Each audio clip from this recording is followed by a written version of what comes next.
Are you mad as a hatter that Disney has taken their DAS system and jacked it up? Well, sister, let's break it down. Let's figure out what's going on, what you need to do, and make those plan A, B, C, and an exit strategy.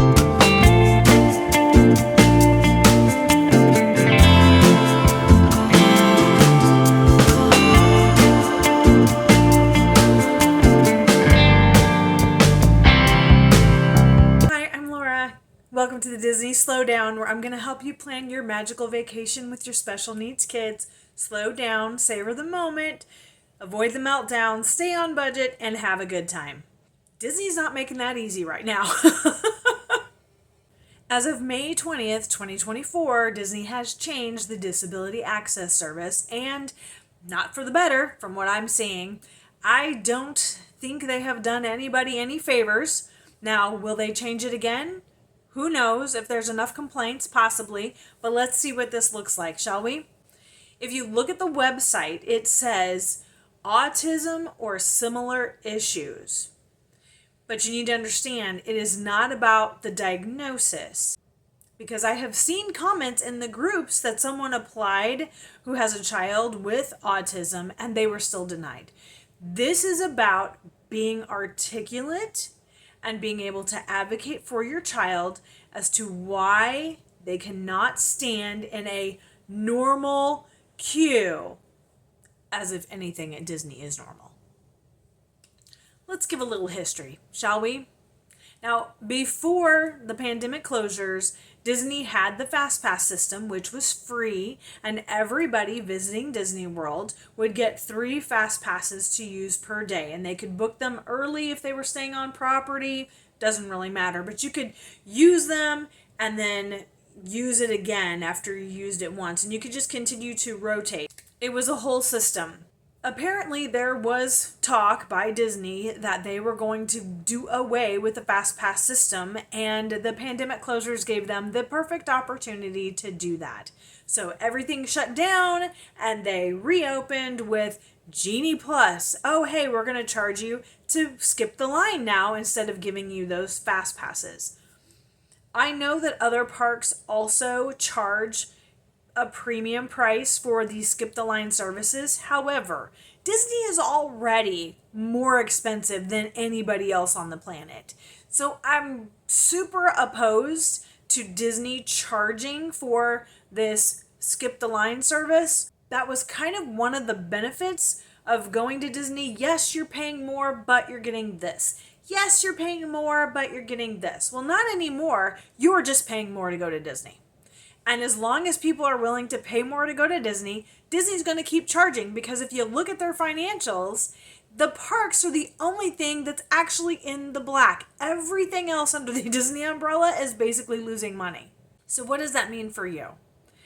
I've heard a lot of chatter, and I don't quite think I believe it, that after Disney came out with Genie Plus, then all of a sudden everybody just got mad and they're like, well, we're going to fake a diagnosis and we're going to give a story and we're going to do this DAS pass so that we don't have to pay to skip the line. I don't necessarily think that's the majority. Let's put it that way. I'm sure there are people out there who are bystepping the system and they don't really have an issue that causes them to skip the line. But I also know, and you probably do too, that a lot of our special needs kids, especially those in foster care, they don't look like they have anything wrong with them, but that doesn't mean that they don't have trauma. And I feel like during the pandemic closures, everybody experienced trauma. So are we really seeing people faking the need for the DAS pass, or do we just have more people who experience trauma and they don't know how to cope in the real world and Disney is extra? I don't think there's as much trying to cheat the system as there is normal people have experienced a lot of trauma and don't know how to function in the real world. What does this mean for you? You're going to have to book your vacation, or you're going to have to at least purchase some tickets, and they are non-refundable and they are non-transferable. You might be able to move the dates, but that's about it. Once your tickets are scheduled, then 30 days before your trip, you're able to go ahead and try to get a video conference for the DAS. Now, the person who is getting the DAS is going to have to be present. If it's a child, they're not really going to talk to that child. They're just going to need a picture of the child. You are no longer able to do this in the park. So if you have done this before and you've just shown up and you've gone to the customer service and you said, hey, we want to renew this, that is not happening anymore. You have to do the video chat. It has to be done no less than 2 days before your visit, no more than 30 days. They've changed a couple of other things as well, but I don't really see those as the issues. I think those changes are negligible. You don't get the courtesy reservations anymore, which I wasn't really sure how I felt about those, because not knowing the parks, I was afraid that we would be on one side of the park and then have to rush over to the other side of the park, or we would lose our reservation. We really didn't have any issues incorporating those, and actually on our third day, we kind of had the hang of the whole DAS system, and we were at Animal Kingdom, and we had a courtesy reservation for Kilimanjaro safaris, but we didn't really want to wait that long, so I was able to DAS it, and we got in on the regular DAS before our courtesy reservation, and then we just didn't show up. So I don't really see that as a major issue. The other thing that they have changed is once you scan into the Lightning Lane, you're not able to make another DAS reservation. They want you have to wait 10 minutes, which is not really an issue because some of the attractions have 2 scanning points, and once you get inside those buildings, you don't have cell service anyway. So there was a lot of times that we would scan in the first time, we'd have another scanning point before getting into the queue to actually get on the ride or get into the pre-show, and then we would go through the pre-show and the ride, we would get out, and then we would have signal so we could go ahead and DAS another attraction. I don't think that's a big deal. The big deal is they've wiped out so many people with other diagnoses and medical reasons as to why they cannot stand in a line. PTSD? Yeah, I know 4-year-olds who have PTSD. That may be the only diagnosis that they have. It's very aggravating, and there's a whole lot of people up in arms about it right now, and rightfully they should be. This just comes down to articulate and advocate. You've got to be able to verbalize why your child cannot stand in a Disney line. And if you need to envision it, go onto YouTube, find some vloggers. I don't understand why people watch these, but they're actual live streaming in Disney. Like, you're standing an hour in the queue and people want to see that? I don't understand. But go and watch something like that. Put yourself in that mind frame of your child and look around, and remember that it's not just standing in a 10-15 minute line. It's going to be an hour or longer. I've seen queues 2-3 hours long. Now, I think that's insane. I don't know why anybody would want to stand in a line. There is nothing on this planet that I want bad enough to stand in a line for 2 or 3 hours. But that's just me. Speaking of vloggers, have you subscribed to my channel yet? I would really appreciate it if you subscribed, like this video, and send this video to a friend, because I think a lot of special needs moms are going to be really surprised at some of the changes if they haven't been keeping track. And I just would really appreciate to spread the word. Thank you so much for your support. So what are your options exactly? Well, what I'm hearing, the solutions that Disney is giving, frankly, are crap. Let's just be honest. What they're saying to people who no longer qualify for the DAS Pass, you can talk to the cast member before you get onto an attraction, explain the situation. Oh, I saw a great suggestion in a group. Instead of telling the cast member your whole medical history or life story, just say, I used to qualify for DAS. I no longer do. What are your exit strategy options at this attraction? And then let the cast member figure it out for you. So you don't have to continue to tell everybody all your business at every ride you want to experience. And then you can either get out of line as you need it, or you could do child swap, or you could buy Genie Plus. Here's the reason why those are crap. First of all, if you've got a medical condition or you're on medication and you have like all of a sudden urgency for bathroom breaks and you are stuck in the middle of an hour-long queue, fighting to get through that queue to get out and get to a bathroom before an accident happens is probably going to be slim to none. Frankly, I don't want to wish ill on anybody, but it's going to take some people actually having accidents in the queues and rides being shut down and a whole lot of people being upset before Disney does anything different with this DAS. So if you got to take one for the team, you know what? I would love to buy you a coffee. I will buy you a Joffrey's. I'm telling you. I think it's just needed. I think it's necessary. And if you want to buy somebody else a coffee who does this, I've got a link in my description. So go ahead and click on that link and we will just pool up our support. And when somebody says, yeah, this is what they told us to do, I tried to get out of the line, I couldn't get out fast enough, messed myself, and I need my Joffrey's now. I got you. I got you. That could be really expensive.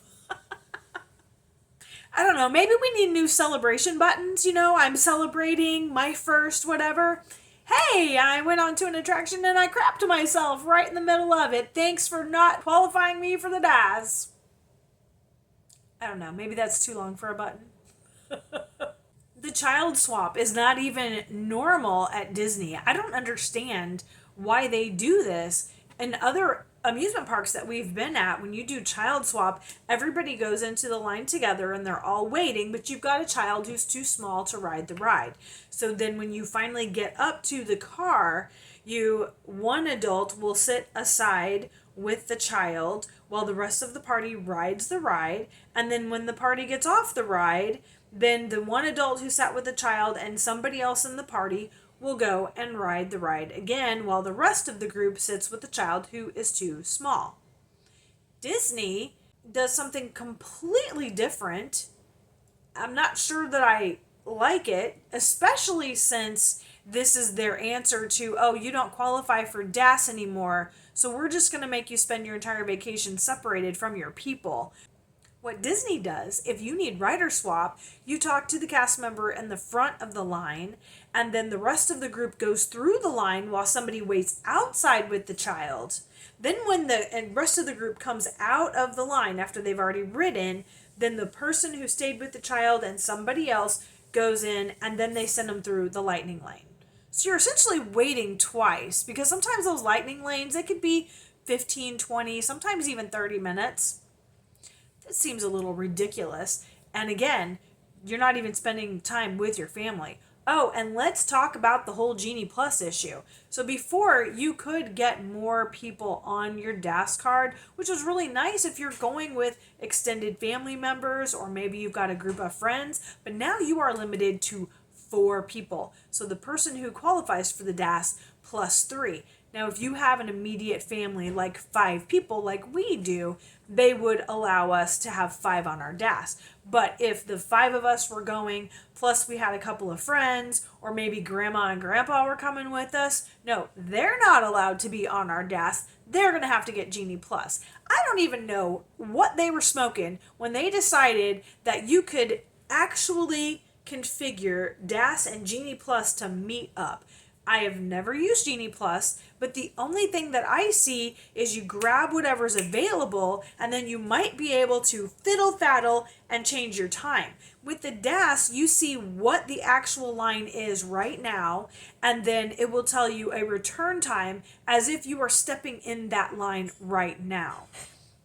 And I don't even want the stress and headache of trying to figure out Genie Plus along with the DAS for the rest of my party. You might as well not go with anybody else.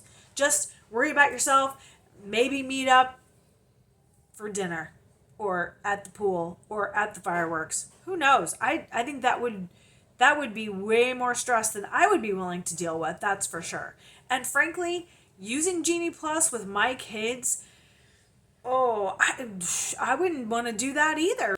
The problem with Genie Plus and my kids is there's an absolute deadline to when you have to be there or else. Whenever you give deadlines like that, that is instant recipe for a meltdown to happen. So what I loved about the DAS is, yes, you couldn't be there any earlier than this set time, but if it took you 4 hours to get there, it was fine. And we utilized that strategy many times. Now, I have seen in a group recently, and I don't know if this is accurate or if it'll be changed when everybody starts catching on. So you select an attraction on Genie Plus and you're given a 1 hour time slot to come back. I have heard, but I cannot verify, that if you come after that attraction, that 1 hour time slot, up to 2 hours, it will still turn green and you can still go on. That's not something that's publicized, I can promise you. But I did see some chatter in one of the Facebook groups, so that might be something to try out, but frankly, I wouldn't want the extra expense of Genie Plus just to get my family around Disney. Now, lucky for you, I have dedicated my channel to finding everything there is to do in Disney that doesn't include standing in a line for a ride. If you're not familiar with my channel, then you have some videos to watch.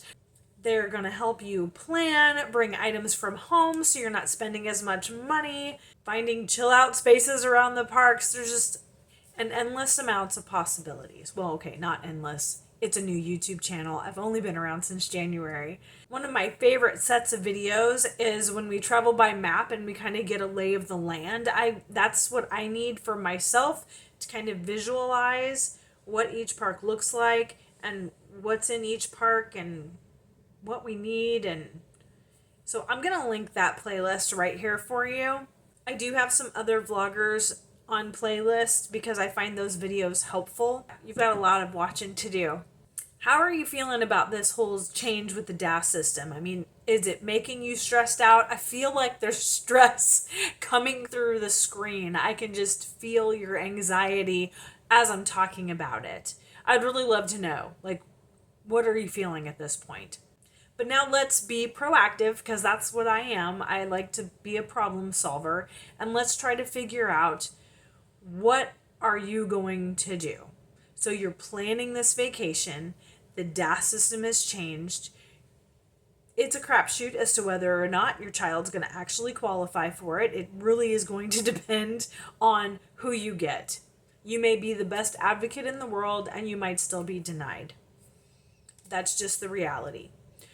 So are there any safety nets that you can put in place? Yes, I believe that there are.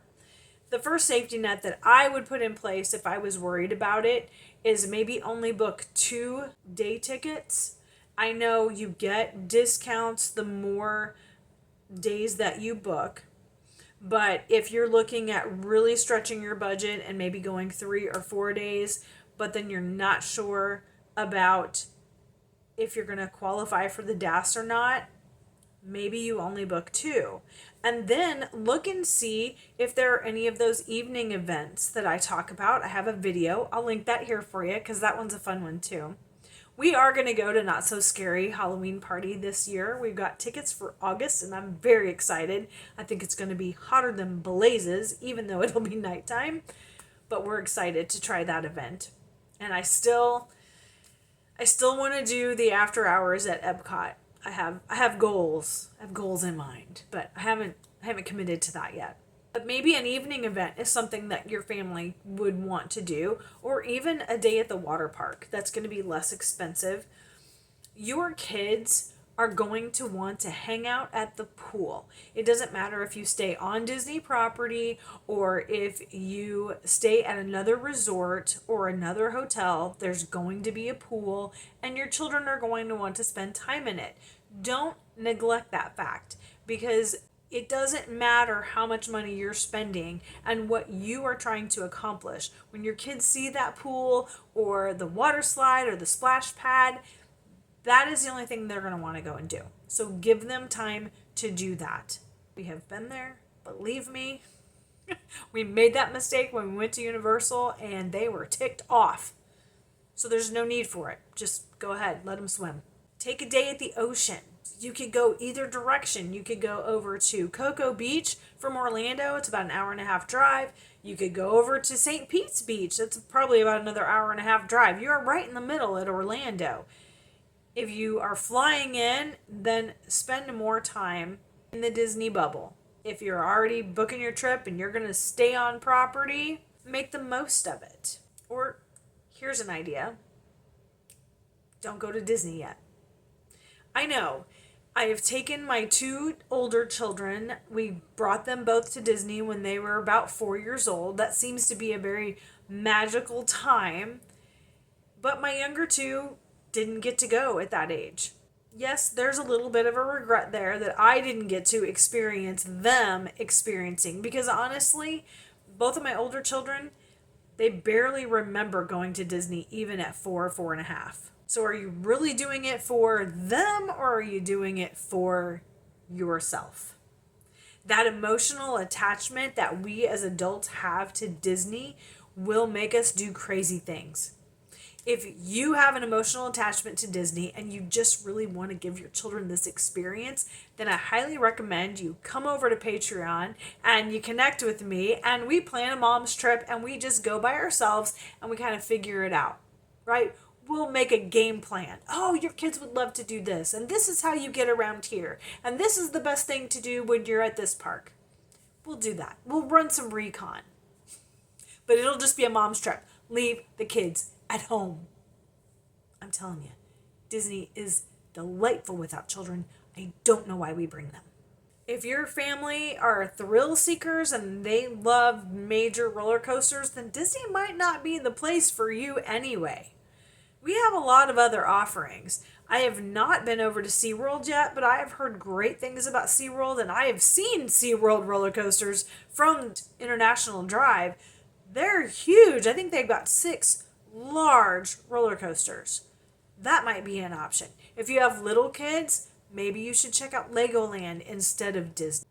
Legoland was a lot easier to navigate, not nearly the same amount of people. Not even close. Very neurodivergent friendly. Legoland was a blast. We have other options. And of course, don't forget Universal. Universal's great too. Staying on property is not going to break the bank. It makes the most sense to stay on property when you are going to Universal. And it also makes the most sense for you to look at the prices of an annual pass, because they're way cheaper than Disney and you've got a lot of great benefits. All food, you get a discount on every food purchase, not just very expensive table service. Plus, there'll be discounts for your room as well. And if you stay at the top tier resorts on Universal property, then you get free express passes every day that you're there. It's definitely a benefit and a perk and a reason to spend the money to go to one of those top tier resorts. I feel like there's going to be enough chatter and enough complaints that Disney's going to have to do something different with this DAS pass. I just don't know when they're going to do it. So if you're super stressed out, just delay your trip because nobody needs that in their life. It's okay to just take one step at a time and don't ride any of the rides. You still have the characters, you still have the shows, you still have the parades, you have the nighttime spectaculars, you have all the food, of course. There's a ton of things that you can do at Disney without having to ride all of the rides. I do remember on our second trip, so my second child was 4.5 and we had a 7-year-old little boy with us, and my daughter, my oldest, was 11. The 4-year-old wanted to go hunt princesses. all of the kids wanted to meet characters, Mickey, Minnie, and the Fab Five, plus all of the Pooh in the gang. We wanted to meet everybody. And I don't remember really riding a whole lot of rides. I know when we were in Epcot, my daughter and I were able to ride Soarin', the oldest one. The younger two were too small. And then I believe my husband took the oldest two and they went and rode Test Track. That might have been the only ride that they actually rode, while the little one and I went around World Showcase and hunted princesses. At the end of the day, just focus on having a good time and savoring the moments. If you don't focus on what you're not going to get to do and just focus on what you can do, I think you will reduce your stress and you will have a much better time than if you're trying to race and run and figure out and plan. It's not worth it. And if you're going during the heat, you definitely want to find some alternative times, like hitting those evening events or waiting until late afternoon before you even go to the park. Heck with rope drop. Now, if you've got kids that are early risers, like clockwork, then maybe you do hit rope drop, take a break back at the resort for a few hours, and then come back in the later evening. It's totally fine. You don't have to do a Disney marathon to enjoy your trip. I hope this was helpful for you. I really want to know what your experiences are and what your anxieties are. And also, I would love to know if there's any other topics that you would like for me to cover. Thanks for tuning in, and I hope to see you on my next video.